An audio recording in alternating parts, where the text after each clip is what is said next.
오늘도 복된 주일에 우리 구주 예수 그리스도의 놀라운 은혜를 기억하면서 하나님께 감사와 찬송의 예배를 드리고 제단을 쌓는 모든 심령들 위해 우리 주님이 주시는 은총과 평안이 가득하기를 우리 구주 예수 그리스도의 이름으로 간절히 축원합니다. 주일에 우리가 함께 하나님의 말씀을 듣습니다. 그 이유는 우리들의 인생이 하나님의 말씀, 온전한 가르침 속에 있어야지 아름다운 열매를 맺고 하나님께서 축복하시는 놀라운 은혜를 누릴 수 있기 때문이죠. 지난 두 주를 거쳐서 우리가 예수님께서 산 위에서 하신 설교의 말씀, 마태복음 5장부터 7장까지에 나오는 산상수훈의 결론의 말씀에 대한 부분을 다루었습니다.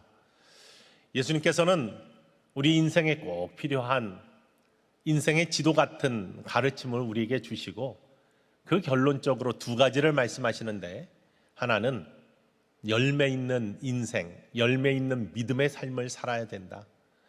열매를 통해 나무를 알 수 있고, 나무가 좋고 나무가 못된 것들은 열매 맺는 열매 모습을 통해서 알 수 있으니 우리의 인생도 우리의 믿음도 아름다운 열매를 맺기를 원한다라는 선포를 하십니다.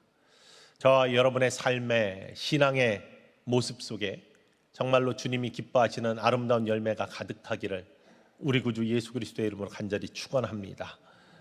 뿐만 아니라 말씀을 듣고 행하는 자라야, 그러니까 말씀을 듣고 그냥 지식으로 그냥 우리가 그것구나 라고 이해하고 끝나는 것이 아니라 그 지도에 따라서 인생의 길을 걸어가는 자, 주의 뜻대로 행하는 자라야 반석 위에 지어진 집같이 어떠한 상황에서도 굳건히 세워져 있는 축복의 모습을 갖는다라는 것을 말씀하십니다. 그러면서 그것이 산상수훈의 결론의 말씀인데, 그러한 결론의 말씀을 주시면서 그 이전의 모든 예수님의 가르침을 우리가 되돌아볼 수 있습니다.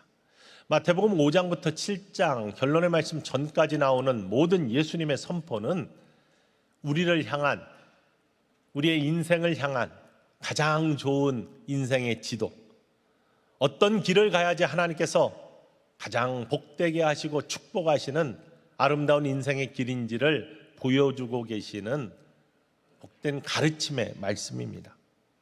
지난주에 말씀드린 것처럼 예수님께서 하신 모든 사역들은 우리들을 가장 행복한 길로 인도하시는 축복의 모습인데, 마태복음 9장 35절에 나오는 것처럼 모든 촌과 도시를 두루 다니시면서 예수님께서 가르치시고 천국 복음을 전파하시고 모든 약한 것과 병들을 고치셨다라고 예수님의 사역을 성경은 정리하고 있습니다. 특별히 첫 번째, 가르치셨다 이렇게 말씀하십니다. 마태복음 28장 맨 마지막에 나오는 20절에 나오는 말씀처럼 내가 너희에게 분부한 모든 것을 가르쳐 지키게 하라. 이 예수님이 우리에게 주신 마지막 사명이기도 합니다. 예수님이 우리에게 가르쳐 주신 귀한 인생의 복된 길들을 전하고 가르쳐서 모든 사람들이 그 행복한 길 위에 서게 하고 그 길 위를 걷게 만들어서 아름다운 열매로, 아름다운 목적지로 나아가게 할 수 있는 것, 하나님의 말씀의 증거의 능력입니다. 참된 가르침, 세상의 가르침은 반쪽짜리다, 잘못된 것들이다, 그것을 가지고는 온전한 행복에 이를 수가 없다. 그러니 하나님께서 직접 예수 그리스도를 통해서 우리에게 주시는 말씀, 참된 가르침을 따라 우리 하나님 나라의 백성답게 삶을 살고 하나님 나라의 백성으로서의 아름다운 모습을 간직하는 것이 열매 있는 삶이고 행복한 삶이다라는 것을 선언하고 있는데, 그 구체적인 내용들이 예수님이 산 위에서 갈릴리 백성들과 제자들을 향해서 선포하신 산 위에서 하신 설교의 말씀 속에 구체적으로 들어있다는 사실입니다. 오늘은 그 첫 번째 팔복의 말씀입니다. 먼저 산상수훈은 2절에 나오는 대로 마찬가지로 우리를 향한 가르침의 말씀입니다. 2절 말씀 함께 읽어볼까요? 입을 열어 가르쳐 이르시되 입을 열어 가르쳐 이르시되. 예수님이 입을 열어서 설교를 하시는데 그 설교는 가르침의 설교였다라는 것을 성경이 이야기하고 있습니다. 그 첫 번째 가르침이 팔복의 말씀입니다.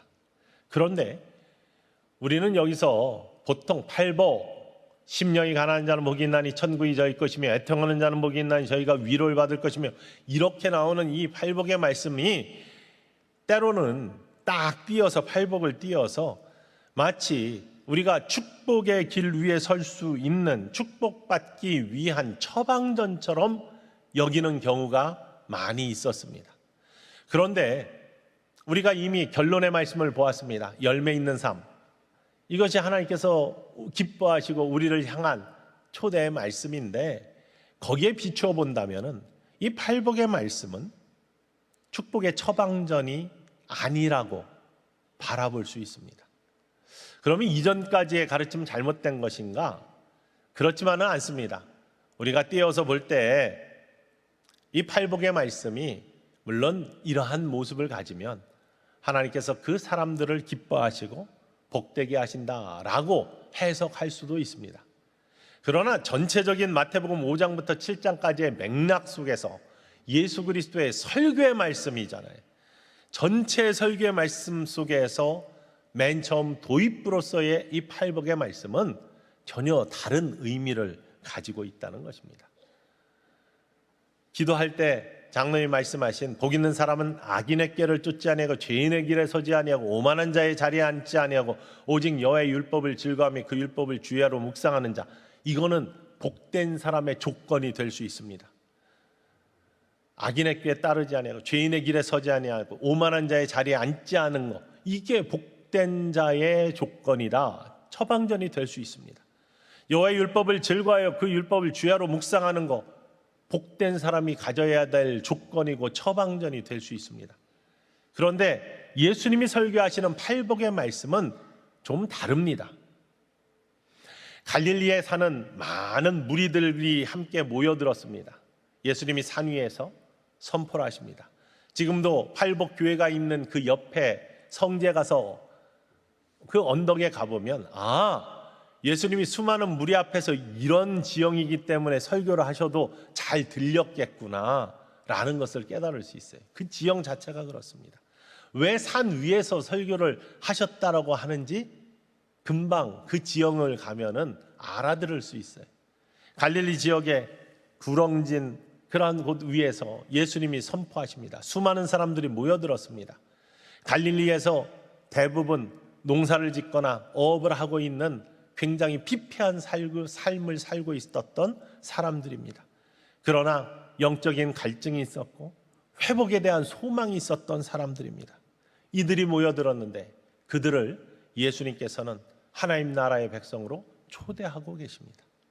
심령이 가난한 자, 애통하는 자, 온유한 자, 의에 줄이고 목마른 자, 긍휼히 여기는 자, 마음이 청결한 자, 화평하게 하는 자, 그리고 하나님의 나라 의를 위하여 박해를 받은 자, 이러한 모습들이 복된 모습인가?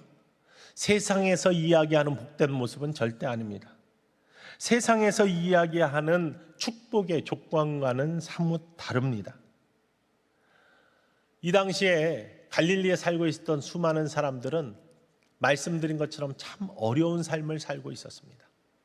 이스라엘은 로마의 속국으로 수많은 세금들을 총독부에 곤붕왕에게 내면서 이중의 과세에 중한 짐을 지고 있었습니다. 요즘 세금이 많으십니까? 아니면은 이렇게 경제가 어렵다고 그러는데 정말 어려운 경제 시대를 살고 있었어요. 먹고 살기가 정말로 힘들었습니다. 그들은 우리처럼 세 끼를 먹을 수 있으면서 경제가 어렵다 하던 시대를 살던 사람들이 아닙니다. 없어서 못 먹던 시대를 살고 있었던 2000년 전에 팔레스타인 지역의 갈릴리 사람들이었습니다. 제자들도 마찬가지입니다. 이 시대에 예수님께서는 그들을 복된 사람이라 부르면서 하나님 나라의 백성으로 초대하고 있는 겁니다. 세상에서는 전혀 다르게 가르침을 주고 있었습니다. 복된 사람은 어떤 사람이냐? 특별한 사람들이고 부유한 사람들이고 온전한 사람들이고 하나님 사랑받는 구별된 사람들이다라는 것이 세상의 가르침이었습니다. 지난주에도 함께 나누었지만 예수님의 가르침은 때로는 세상의 반쪽짜리 잘못된 가르침과 전혀 다른 가르침을 주고 계십니다. 그래서 어떤 지도가 바른 지도이고 인생을 행복하게 가는지를 분별해야 되고요. 세상의 가르침을 쫓다가 후회하는 삶이 아니라 예수 그리스도의 진리의 가르침 속에서 행복에 설 수 있는 길을 가야 된다라고 지난주에 함께 나눴는데 마찬가지입니다. 2000년 전에 예수님 시대의 세상의 가르침은 예수님이 가르치신 팔복과는 전혀 다른 가르침을 세상에 주고 있었습니다. 그것은 다른 것이 아니라 행복한 사람, 복된 사람은 누구냐? 하나님이 특별히 선택한 구체적인 사람들인데 그거는 유대인들이다. 스스로가 그렇게 여겼어요. 그게 유대 사회에서 예수님 시대에 유대인들이 스스로 세상에서 가르쳤던 가르침입니다. 혈통으로 유대인이어야지 하나님께서 택하신 특별한 민족이고 그들만이 하나님의 백성이 될 수 있다. 이게 첫 번째 행복한 사람들, 축복에 선택받은 사람들의 조건이었습니다. 두 번째는 남자이어야 된다라는 겁니다. 그 당시에 2000년 전에 유대 사회에서는 여자들은 인간의 존엄의 카테고리 안에 들어오지를 못했거든요. 심지어 어떤 랍비들은 여자에게는 영혼이 없다 이렇게 가르치기도 했습니다. 지금이 아니라 2000년 전의 세상의 가르침입니다. 잘못된 가르침. 세 번째는 율법을 지키는 성결한 자만이 하나님의 특별한 은총을 입은 축복의 사람이다라고 가르쳤습니다. 그러니 율법을 온전히 지키는 서기관들, 바리새인들, 종교 지도자들만이 하나님이 특별히 사랑하시는 축복의 사람이라고 여겨졌고 대부분의 농사를 짓거나 어업을 하거나 피폐한 삶을 살고 있는 살기에 바빠가지고 율법과는 거리가 멀 온전히 지킬 수 없는 그러한 사람들은 우리는 벌써 하나님의 축복의 카테고리에서 벗어났구나 이렇게 여기며 소외의식을 가졌던 사람들입니다. 네 번째는요, 건강한 사람만이 하나님의 축복의 사람이라고 여겨졌었습니다. 2000년 전에. 왜냐하면 질병이 있거나 몸에 문제가 있는 사람들은 죄의 결과이기 때문에 뭔가 죄가 있기 때문에 그러한 하나님이 그러한 모습을 이루었기 때문에 건강하지 못하면 축복의 사람이 아니라고 여겨졌습니다. 다섯 번째는요, 가난하지 않아야 된다라고 여겼어요. 가난은 하나님이 버림받은 증거라고 여겼습니다. 이게 2000년 전 유대 사회의 세상의 가르침이었어요. 근데 예수님은 이 가르침이 잘못되었다라고 선포하고 계신 겁니다.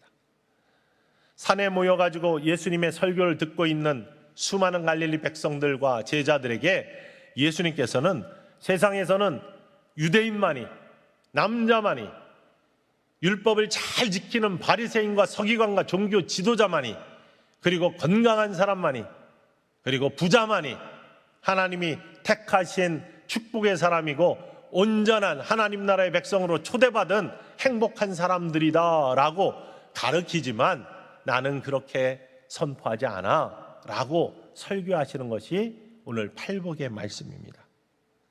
예수님은 이 땅에 직접 오셔서 전혀 다른 삶을 친히 사셨습니다.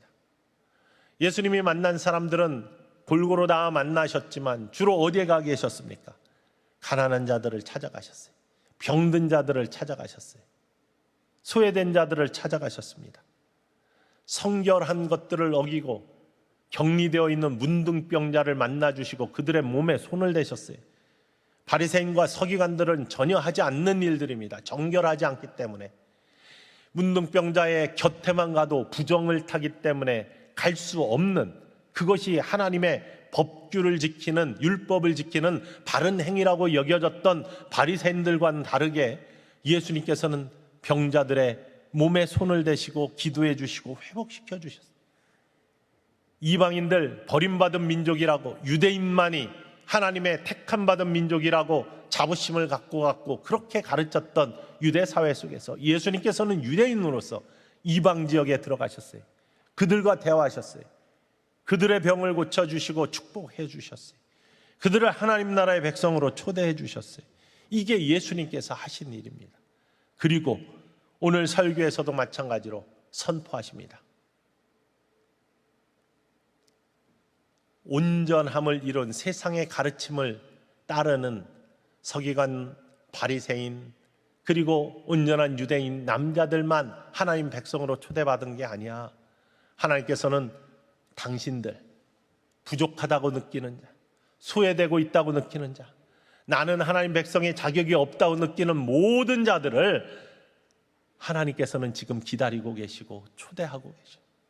하나님의 백성으로 맞이하기를 원하시니 자신 있게 주님 앞으로 나아오자라고 그렇게 외치고 계신 것이 예수님의 팔복의 말씀입니다.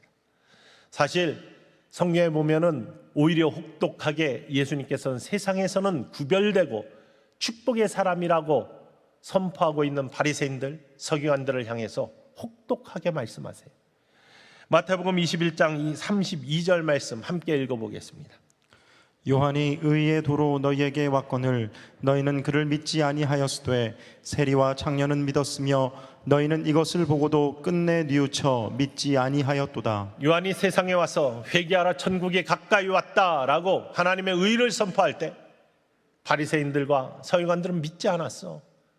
그러나 회개를 선포하는 그 선포의 말씀에 창교와 세리들은 믿고 회개하는 역사가 있지 않았냐. 하나님은 어떤 사람을 기다리시고 어떤 사람들을 의롭게 여기시냐? 부족함을 느끼며 하나님의 은혜를 간구하는, 하나님의 도우심의 손길을 바라는 자들을 하나님은 원하고 계시지, 완전하다고 자신감 있게 자기 자신의 의를 드러나는 자들을 하나님께서는 원치 아니하셔. 내가 세상에 온 것이 죄인을 부르러 온 것이지 의인을 부르러 온 것이 아니야. 환자가 의사가 필요한 것이지 온전한 사람에게 의사가 필요 없는 것처럼 예수님께서 이 땅에 오신 것은 죄인을 부르러 오신 것이지 의인을 부르러 온 것이 아니고, 의인에게는 하나님의 은혜가 필요 없고 의인에게는 십자가의 능력이 필요 없다는 것을 선포하고 계신 거예요. 그래서 예수님께서는 수많은 부족함을 느끼고 연약함을 느끼고 하나님을 바라보지 않고는 인생을 살아갈 수 없는 약한 갈릴리의 백성들 향해 하나님의 백성으로 초대하고 계십니다. 자기가 잘났다고 의롭다고 스스로 여기는 사람들은 초대하고 있지 않으신 겁니다. 특별히 바리새인들과 서기관들과 종교 지도자들, 스스로 의롭다 여기는 자들, 예수님께서는요 이러한 자들에 대해서 하나님의 의가, 하나님의 축복이 그들에게서 떠났다라고 선포하십니다. 바리새인과 서기관들이 하나님의 축복의 사람으로 여겨지지 않았던 이유는 말씀드린 대로 두 가지 큰 모습이 있는데, 첫 번째는 스스로 의롭게 여겼기 때문입니다. 자기 의가 하나님의 의보다 더 커 보이기 때문에, 하나님의 도우심과 하나님의 손길과 하나님의 은혜 없이도 내 능력으로 나는 의로워질 수 있다라고 자신 있게 이야기하며 스스로를 속였던 바리새인들과 서기관들, 그들은 하나님의 백성으로 축복의 사람으로 설 수 없다라고 예수님이 말씀하세요. 그리고 그들에게 나타났던 모습은 바로 그렇기 때문에 남을 정죄했던 모습입니다. 특별히 예수님과 예수님 제자들을 향해서 비난하고 힐난했죠. 너희들은 정결도 지키지 아니하고 안식일법도 지키지 아니하고 율법을 무시하는 자들이구나. 무엇이 중요한지, 하나님께서 무엇을 원하시는지를 따지지 않아요. 그것들을 분별하지 않아요. 그저 율법의 조문 그대로 지키는지 안 지키는지 형식에 얽매여서 내 눈에 있는 들보는 보지 아니하고 남의 눈에 있는 티만을 바라보며 그것을 비난하고 정죄하고 평가하고, 그래서 나중에 예수님께서는 산상수원 마지막에 비판받지 아니하려거든 비판하지 말라, 젖지받지 아니하려거든 판단받지 아니하려거든 판단하지 말라, 이렇게 말씀하시는 것이죠. 바로 요즘의 모습을 바꾸어서 우리들의 모습으로 이야기한다면 하나님께서 축복의 사람으로 여기지 아니하고 하나님 나라의 백성으로 초대하지 않는 사람들은 어떤 사람들이냐? 십자가를 바라보면서도 나의 죄를 깨닫지 못하고 부끄러움이 없는 자들, 나 스스로 의롭다 여기며 하나님의 도우심의 손길, 나는 필요 없는 사람이야, 나는 다 갖추고 있어, 나는 온전해, 그러니 부족함이 없어, 하나님 손길 필요 없어, 은혜 필요 없어, 이렇게 스스로 외치며 자기의 의의를 과시하는 사람, 이런 사람들은 하나님 나라의 백성으로 초대받지도 못하고 축복의 사람으로 여겨지지도 않는다. 예수님이 이렇게 선포하고 계신 겁니다. 뿐만 아니라 나는 온전하기 때문에 남들은 부족하니까 내가 한 수 가르쳐줘야지, 교회를 힐난하고, 예수님의 몸 아닙니까? 교회가 그리스도의 몸, 그리스도의 몸 된 교회를 애써 깎아내리며 예수님과 예수님 제자들을 비난했던 바리새인들과 서기관들처럼 교회가 이래저래 하면서 자기의 안에 있는 들보는 보지 못하고 남의 티와 교회의 상처들을 긁어내리는 그런 모습을 갖고 있는 사람들, 물론 잘못된 것들은 고쳐나가고 회복시켜 나가는 것이 그리스도의 온전한 십자가의 은혜입니다.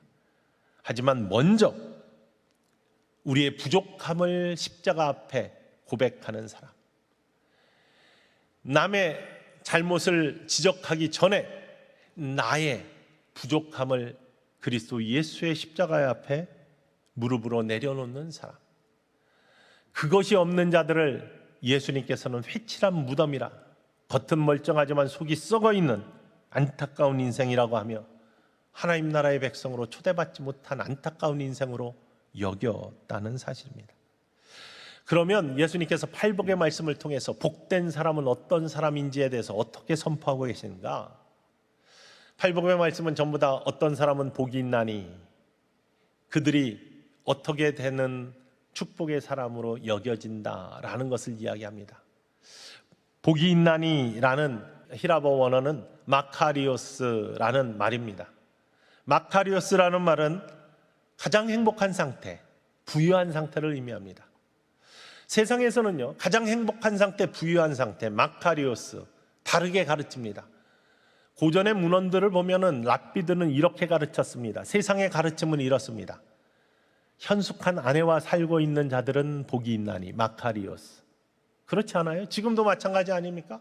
좋은 사람과 살고 있는 거, 뭐 행복한 일이고 매우 좋은 일이죠. 남의 수하에 들어있지 않은 자는 복이 있나니, 남들 밑에 있지 아니하고 남들 위에서 다스리는 자는 복이 있다라는 이야기, 세상의 가르침입니다. 그러니 그런 사람들은 행복하고 복이 있다, 이렇게 여겨집니다. 세상의 가르침은 언제나 똑같습니다. 2000년 전이나 지금이나 특별한 사람들, 부유한 사람들, 남의 위에 있는 사람들, 다 갖추고 있는 사람들은 세상에서는 마카리오스, 복 있는 사람, 행복한 사람이다, 이렇게 선포를 합니다. 그런데 예수님은 그렇지 않다는 거예요. 복 있는 사람은 어떤 사람들이냐? 부족한 사람들이다. 복 있는 사람들은 연약한 사람들이다. 왜냐하면 그런 자들에게 하나님의 은혜가 주어지기 때문에, 그런 자들에게 하나님은 도우시는 손길을 주시기 때문에, 스스로 의롭다 여기고 스스로 완벽하다 여기는 자는 하나님의 도우심의 손이 필요 없기 때문에 그냥 놔두어. 그렇지만 부족하고 연약하다고 고백하는 자들에게는 하나님이 도우심의 손길을 반드시 내밀어 주시고 온전케 하시는 은혜로 함께 하신다. 내가 죄인이라 고백하는 자에게 십자가의 은혜가 있는 것처럼, 내가 부족하다라고 여기는 자에게 성령의 능력이 도우심의 손길로 다가오는 것처럼, 복된 자들은 연약하고 부족함을 스스로 고백하는 자. 그러니 예수님의 설교를 들으며 산에 모여 있는 많은 갈릴리에 있는 자들, 어떤 사람입니까? 첫 번째로 심령이 가난한 자는 복이 있다고 했어요. 이 심령이 가난하다고 할 때 때로는 이것을 오해하는 경우가 많이 있습니다. 심령이 가난하니까 심령이 뭔가 비어 있어서 뭔가 영적으로 이렇게 더 좋은 상태인가? 이렇게 생각하는 오해가 있을 수 있습니다. 그런데 이 원어 그대로 이것은 심령이 가난하다라는 상태는 영적 상태가 빈곤한 상태를 의미합니다. 특별히 달라스 윌라드라는 영성가는 여기에 대해서 분명하게 지적해주고 있는데요. 현대인들이 오해하지 말아야 될 것이 심령이 가난하다라고 이야기할 때 이 심령의 가난한 상태는 영적 상태가 곤고하고 빈곤한 상태, 그래서 하나님 앞에 온전히 설 수 없는 모습을 의미한다라고 지적합니다. 우리가 죄인이기 때문에, 온전하지 못하기 때문에, 영적 상태가 빈곤하기 때문에 하나님 앞에 온전히 설 수 없어. 복된 조건이 될 수가 없는데 예수님은 그런 사람이 복되다는 겁니다. 왜냐하면 하나님께서는 그들을 천국의 백성으로 초대하고 계시고 그들을 위해서 십자가를 내어주셨을 뿐만 아니라 그들에게 하나님의 은혜의 손길을 펴고 계시고 그 곤고한 상태를 채우시기 위해서 독생자 외아들을 우리에게 허락하셨기 때문에, 그러니 곤고하다고 부족하다고 실망만 하고 있지 마. 하나님은 너희들을 하나님 백성으로 초대하고 계셔. 너희들은 복된 사람들이야. 하나님이 눈여겨보시며 너희들을 부르시고 계시 때문에 그래서 너희는 복된 사람들이야. 천국에 너희의 것이야.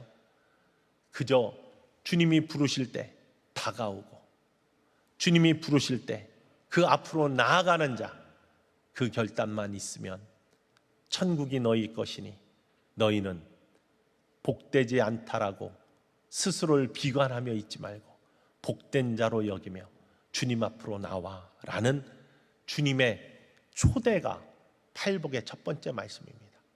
특별히 세상의 가르침은 뭐라고 했습니까? 가난한 자들은 하나님의 버림받은 자라고 가르쳤다고 했습니다. 그런데 심령이 가난한 자는 복이 있다라고 마태복음은 이야기하지만 누가복음은 더 구체적으로 그냥 가난한 자는 복이 있나니 이렇게 외치고 계십니다.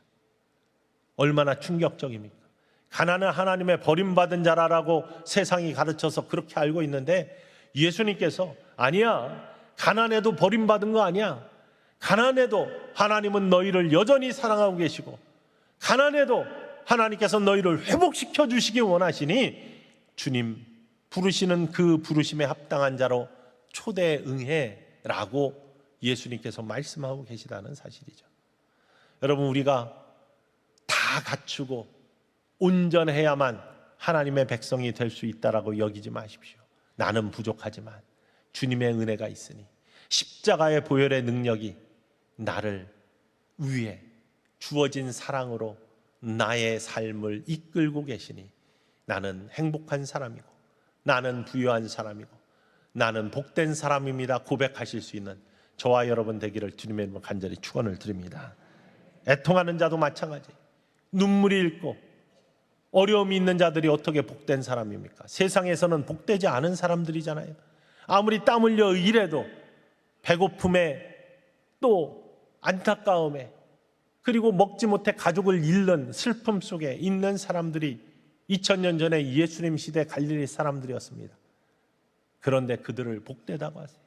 위로를 받을 것이기 때문에 특별히 그들에게 천국의 소망이 있어요. 하나님 나라의 소망이 있어요. 그러니 현실은 어려워도 하나님 나라의 소망을 바라보면서 내가 이 어려움을 이기기 원합니다. 그렇게 초대하고 계시는 예수님의 초대가 팔복의 말씀이라는 거예요. 온유한 자도 마찬가지입니다. 우리는 온유한 자가 그냥 따뜻한 자다. 물론 영적으로 그렇게 영해할 수도 있습니다.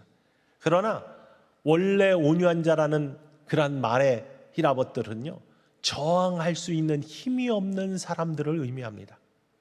저항할 수 있는 힘이 없는 사람들이 갈릴리 사람들이었어요. 로마의 복정에 저항할 수가 없었습니다. 분봉함들의 과중한 세금에 저항할 수가 없었던 사람들이, 그래서 그대로 당하고 삶을 살았던 사람들이, 땅을 조금이라도 차지할 수 있는 능력들이 없었던, 저항할 수 있는 힘이 없었던 사람들이 갈릴리 사람들이었어요. 그런데 그들에게 하나님이 땅을 기업으로 주실 것이며 라고 복되다라고 말씀하십니다. 갈릴리 사람들은 이 이야기를 들으며 충분히 이해할 수 있었어요. 왜? 자신들의 조상들을 생각해 보십시오. 지금의 가나안 땅에, 지금이 자신들이 서 있는 갈릴리 땅에 어떻게 들어왔습니까? 원래 그들의 땅이 아니었잖아요. 하나님이 약속으로 주신 땅, 애굽에서 종살이 하다가 하나님이 부르셔서 아무것도 없이 나와 40년의 하나님의 인도하심 속에, 훈련 속에 요단을 건너서 들어갔던 약속의 땅 가나안, 정탐꾼들이 10명이 가가지고 들어갈 수 없는 땅이라고 통곡했던 땅이지만 여호수아와 갈렙 두 사람만 하나님이 약속하신 땅이니 우리가 믿음을 가지고 들어가면 이 땅을 하나님이 우리에게 주실 것입니다, 믿음 가운데 얻었던 땅이에요.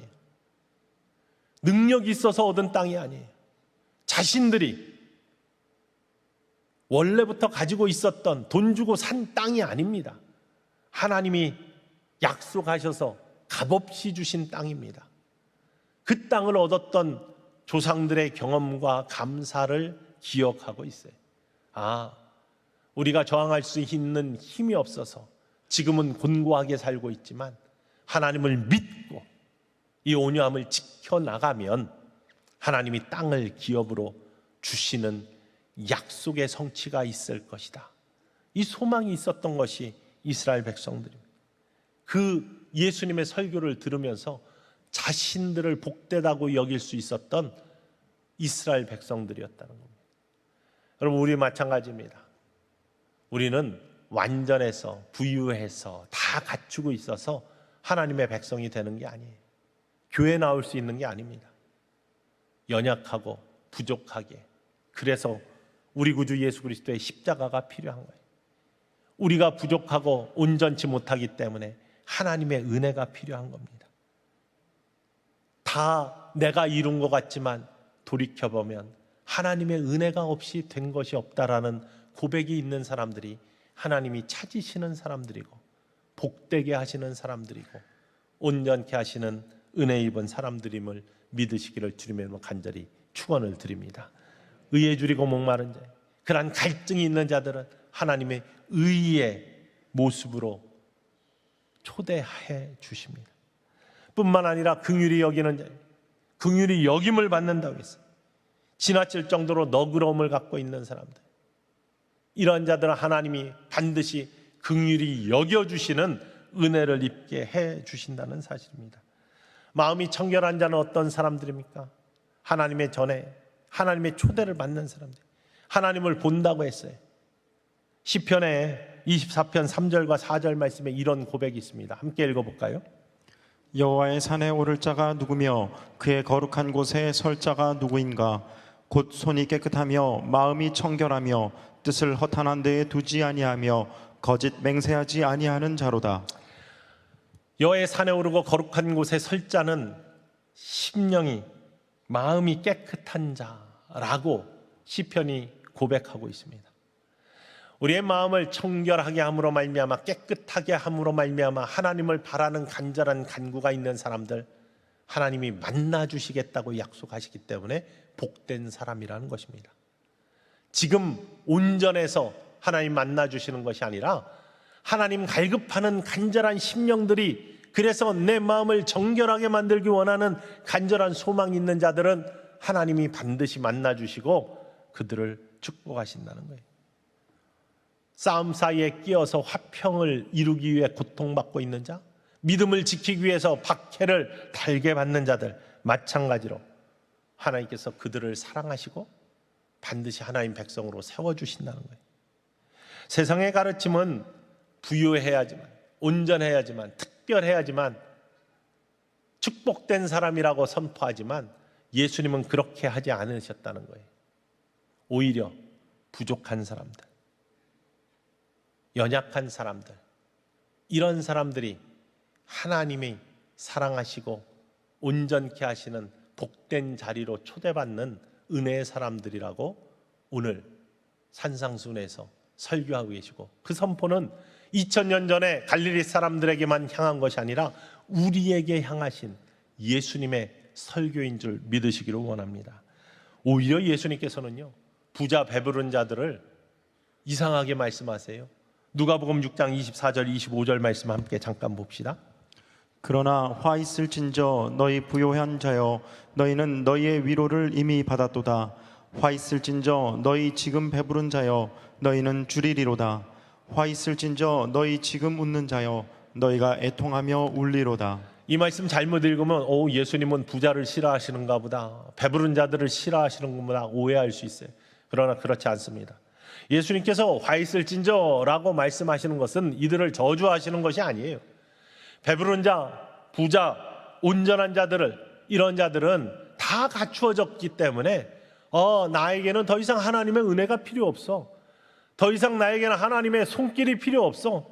내가 지금 만족하는데, 내가 온전한데 다른 어떤 도움이 필요해. 나는 나 혼자서도 잘해. 이렇게 교만해질 수 있는, 이렇게 스스로 의롭다 할 수 있는 위험에 처하기 쉬워진다. 그러니 조심해야 된다. 그러니 깨우쳐야 된다. 지금 부유해도, 지금 온전해도 그것이 본인의 능력이 아닌 하나님의 은혜로 된 것임을 기억하면서 늘 겸손을 지켜라 라고 예수님이 말씀하시는 것을 기억하시기를 원합니다. 복 있는 사람은요, 다 갖춘 사람이 아닙니다.